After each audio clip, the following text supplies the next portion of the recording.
Салам достор, биз азыр дүйнөнүн кереметтери болгон Эфеске баратабыз. Биз менен чогуу саякаттаңыздар.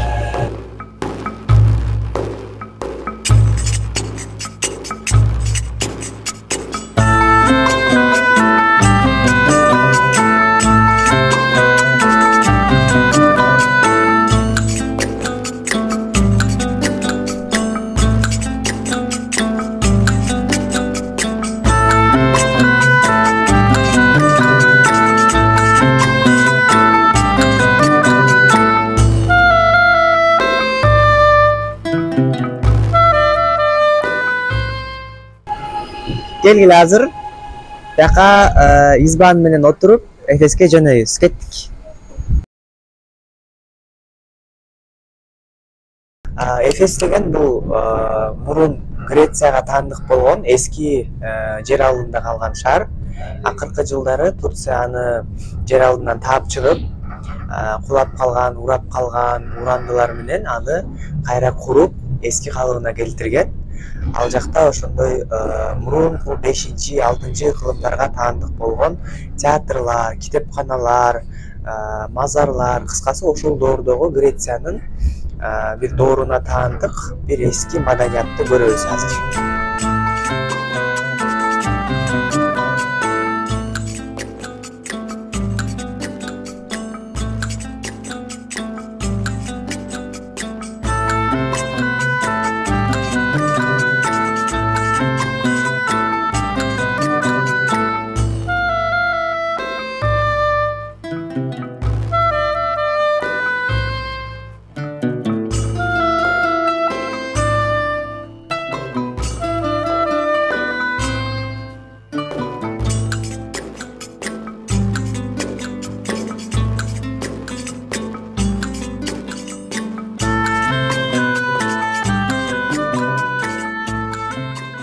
Биз азыр автобустан түшүп, маршруткадан түшүп, Эфестин кире беришине келип калдык. Эфеске дагы бир 10 мүнөттөй жол жүрүп, Эфеске келдик азыр. Бул жакта азыр кириш тарабында дүкөндөр, музейлер, кыскасы ошол туристтер үчүн атайын ошол көргөзмөлөр, сатыла турган бир нерселер жайгашкан. Ошолордон кийин азыр кадимкидей музей картабыз менен басып, ошон менен киребиз бул жака да кадимкидей. Анда эмесе кеттик, чогуу көрөлү. Алгач Эфес шаарынын маанилерине токтоло кетели достор. Эфес шаары бул эң узак, эң эски сакталып калган шаарлардын бири. Башкача айтканда 8000 жылдан ашык тарыхы бар.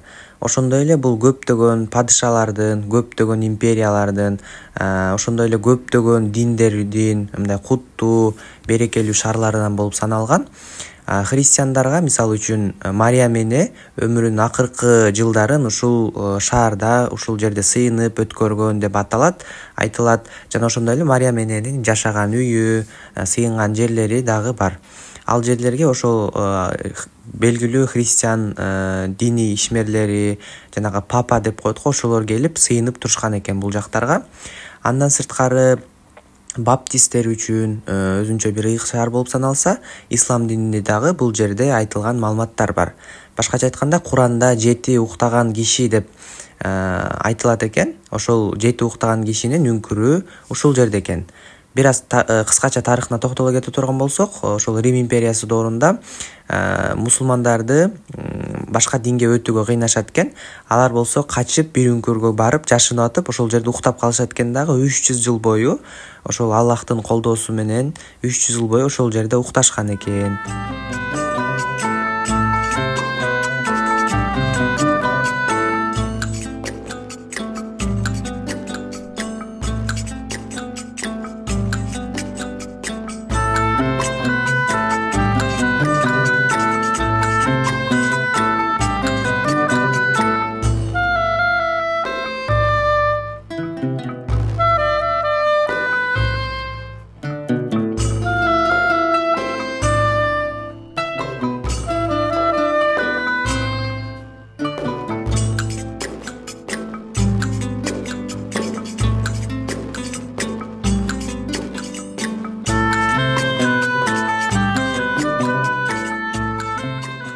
Ошондой эле достор, эң маанилүүлөрүнүн бири дүйнө 7 кереметинин бири болгон Артемида храмдары дагы ушул жерде курулуп, ушул жерде турган экен да.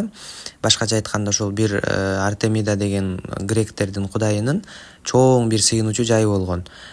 Бизге Кааба кандай ыйык болсо, мындай башкача айтканда биз мусулмандар Каабага барып ажылык кылып сыйынып келебиз го, куттуу жер, куттуу нерсе деп. Башка диндегилер, өзгөчө христиандар, башкалар дагы ошол Артемида храмдарына келип биз ажылык кылган сыяктуу ажылык кылып кетчү экен. Артемида храмдары ошол бир топ жылдар мурун курулуп, кайра талкаланып, өрттөлүп, жанагы диний келишпестиктерден ар кандай учурларга туш болуп, кайра курулуп, ошондой аябай чоң бир жерде курулган экен. Анан дагы кээ бирки жазууларга караганда ошол калып калган жазуулардын биринде бир саякатчы жазыптыр да, мен көргөн эң чоң мындай күн көргөн эң чоң курулуш, эң куттуу жер ушул Артемида храмдары. Башкача айтканда эң чоң здание, эң чоң имарат. Мен мындай имаратты көргөн эмесмин өмүрүмдө деп ошондой эскерүүлөр айтылат экен. Ошол дүйнөгө 7 кереметинин бири Артемида храмдары ушул жерде жайгашкан. Азыр ал чоңдуктан эч нерсеси жок, көп деле жөн гана ошол калдыктары, астында ошол эмелери калган, фундамент, пайдубалдары жана ошондой эле кээ бирки устундары ушул жерде калган.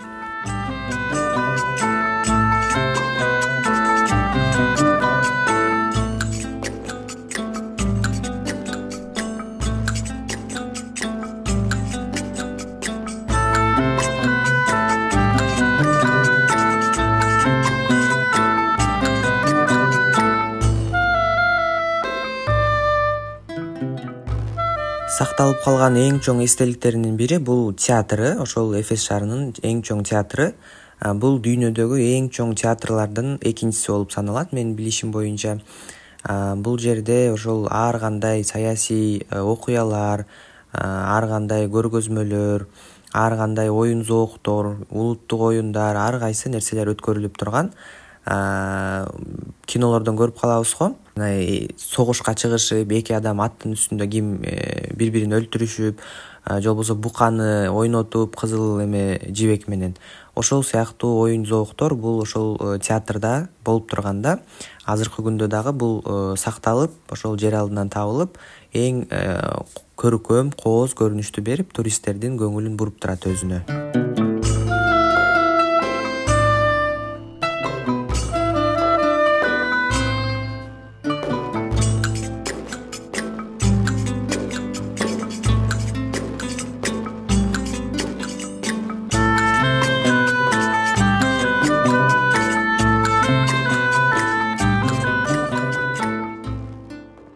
Булар болсо түтүкчөлөр, ошол жер алдынан сууларды, канализацияларды, акырчыкирлерди ары бери чыгарып колдонушкан ошолдордогу түтүкчөлөр да бул. Таң калганыбыз ошол миңдеген жылдар мурун эле ушинтип элдер үйүнө суу алып кирип, үйүн суу аркылуу отопление менен жылытып, жана ошондой эле эч кандай эч бир технологиянын жардамысыз ушул таштарга сүрөттөрдү, оюн чийимдерди, жазууларды чегип тартканы бизди аябай таң калтырды да. Ошолдордо эле илим, билим, мындай жашоону жеңилдетүүчү сыяктуу ар кандай мындай окуулар, илимдер болгону бизди таң калтырды. Ошондой эле азыркы күнгө чейин ичиндеги жасалгалары, оюн чийимдери, сүрөттөрү менен сакталып калган ошо көбүнчө байлар жашаган үйлөр дагы деле бар экен. Сүрөттөрүн дагы көрдүк, ошолдордо окшош мындай кадимкидей азыркыдай компьютер менен тартылган сыяктуу тептегиз боектор да өчпөптүр дагы деле. Үйлөрү ошол отоплениялар менен жылыйт экен.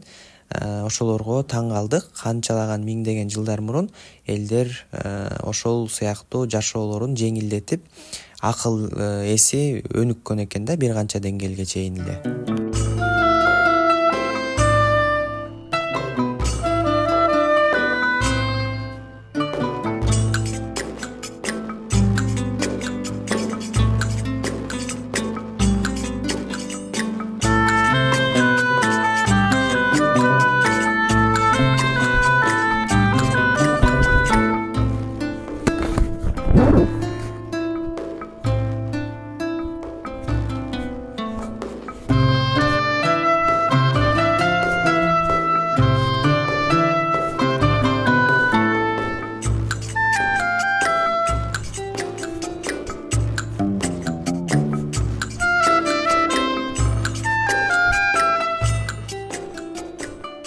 Бул жер болсо Троянус чечмеси деп аталат экен. Чечме деген түркчөдөн кыргызча которгондо суу ичүүчү жай же болбосо кран деп койсок болот. Ошол кран суу ичүүчү жайдын көрүнүшү бул. Анан бул болсо ошол Эфесли Артемис, жанагы Артемис кудай жана император Троянус дегендин урматына курулган жер экен. Бул болсо дүйнөдөгү эң биринчи реклама деп аташат экен. Ошол жанындагы үйгө киргиле деп ошол жанындагы үйгө чакыруу максатында тартылган буттун сүрөтү экен. Түркчө кандайдыр бир маанилери бар экен, бирок толук түшүнбөдүм. Кыскасы дүйнөдөгү эң биринчи реклама экен ошол буттун изи.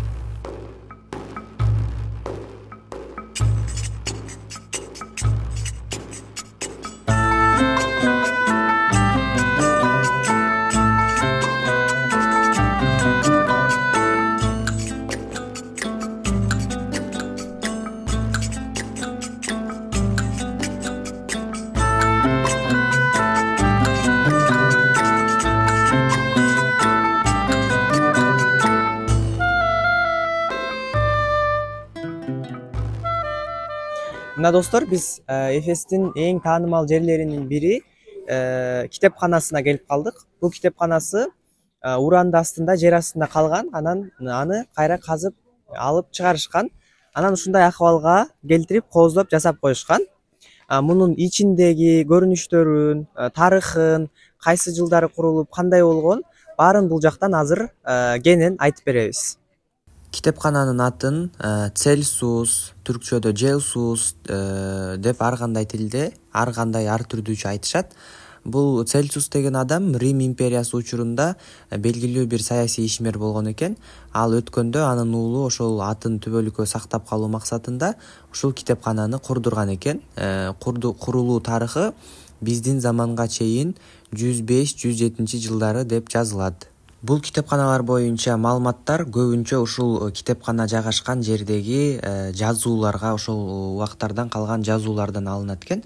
Башкача айтканда, кириш дубалдарында бул китепкананы ким курган, канчанчы жылы курган, каражатты каяктан алган, канча миң китептер бар, ошолордун баары ушул дубалда көрүнүп тургандай ошол жазуулардан алынган экен көпчүлүк маалыматтар. Бул китепкана аябай эле чоң болгон, 2-3 кабаттан турган. Ичинде кээ бир маалыматтарда 14 миңден ашуун ар түрдүү жанрдагы дин, саясат, билим, илим, ар кандай жанрдагы китептер сакталганы айтылат. Бирок бул тилекке каршы урап калган болчу, жер астында кулап калганда. Кийин болсо муну таап, казып чыгышып, ошол тарыхтагы сүрөттөлгөндөй курушуп, кайра мындай бир макет куруп койгон. Бирок ошол убактагы толук варианты сакталып калган эмес тилекке каршы. Муну кийин куруп койгон десек, могул дубалдардын баарын кийин эле жасалган деп ойлобоңуздар. Бул ошол жер алдында жаткан китепкананын өзүнүн дубалдары, өзүнүн айкелдери. Кийин ошону тургузуп коюшкан да, болгону жатып калган жеринен тургузуп койгон. Башка эмелер колдонулган эмес. Менин кызыкканым, таң калганым бул ошол доорулордо эле, ошол элдин маданиятында китеп окуу маданияты, китеп окуу деген түшүнүктөр болгонунда аябай кызыктым да. Ошол доорулордо бул элдик китепкана болуп, элге кызмат кылган китепканалардын бири экен. Элдер ар түрдүү жанрдагы китептерди алып окуп, китепканага келип, кадимкидей эле ошол бир канча жылдар, кылымдар мурун ошол китеп окуу түшүнүгү болгону аябай суктандырды мени.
тарыхый жер, куттуу шаар тууралуу айта берсек сөз көп. Тарыхы аябай кенен, өмүрү ушунчалык узун шаар болгондуктан айтчу нерселер көп экен. Бирок тилекке каршы ал үчүн биз көбүрөөк окуп, дагы көбүрөөк изилденели. Негизи бул жерлерге барып көргөндөн кийин менин айрыкча тарыхка болгон кызыгуум аябай күчөдү. Мындай жөн эле тарых окуй бербей, ошол тарых болгон жерлерди дагы көргөнчө окусаң аябай жакшы эсте калып, аябай кызыктуу болот экен. Бул Эфес боюнча дагы мен бош убактым болгондо көбүрөөк окуп, кызыктуу маалыматтарды дагы алган аракет кылам. Негизи сиздерге дагы сунуштайм. Ушинтип эгерде саякаттоого мүмкүнчүлүгүңүздөр болуп калса, Кыргызстанда болобу, башка жакта болобу, тарыхый жерлерди жөнүндө көбүрөөк окуңуздар жана ошол тарыхый жерлерге барып, ошолорду өз көзүңөр менен көрсөңөр, мындай ошол доорду жашагандай сезим болот экен да. Азыр дагы ушул Эфес боюнча дагы мен көп видеолорду көрүп атам, изилдеп атам. Анан кинолору дагы бар экен. Ошол кинолорду дагы көрүп, ошол Эфесте кандай жашоо болгон, ошол убактагы атмосфераны, ошол убактагы жашоо образын сезип, мындай өз эмем менен сезип көрөйүн деп атам. Жомокторду да биз кичинекейибизде Золушка, Рапунцель деген сыяктуу мындай эски тарыхый эмелерге байланыштуу мультфильмдер болот го.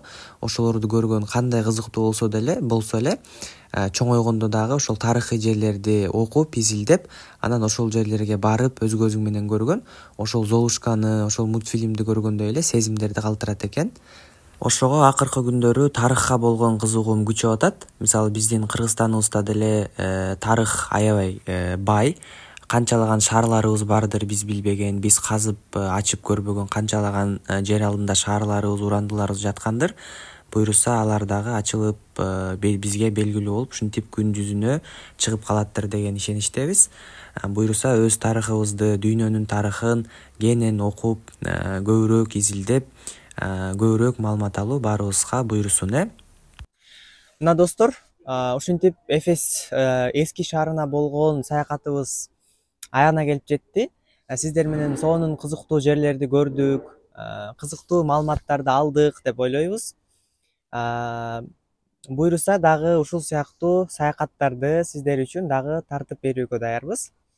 Баарыңыздарды ушул жерлерге келип, ушул кооз жерлерди өзүңүздөр көрүп, өз көзүңүздөр менен сезип, ушул жердеги атмосфераны, ушул жерлерге келүүнү баарыңыздарга буйрусун. Ушул жылы, кийинки жылы, кайсыл жылы көрүп аткан болсоңуз ошол жылы.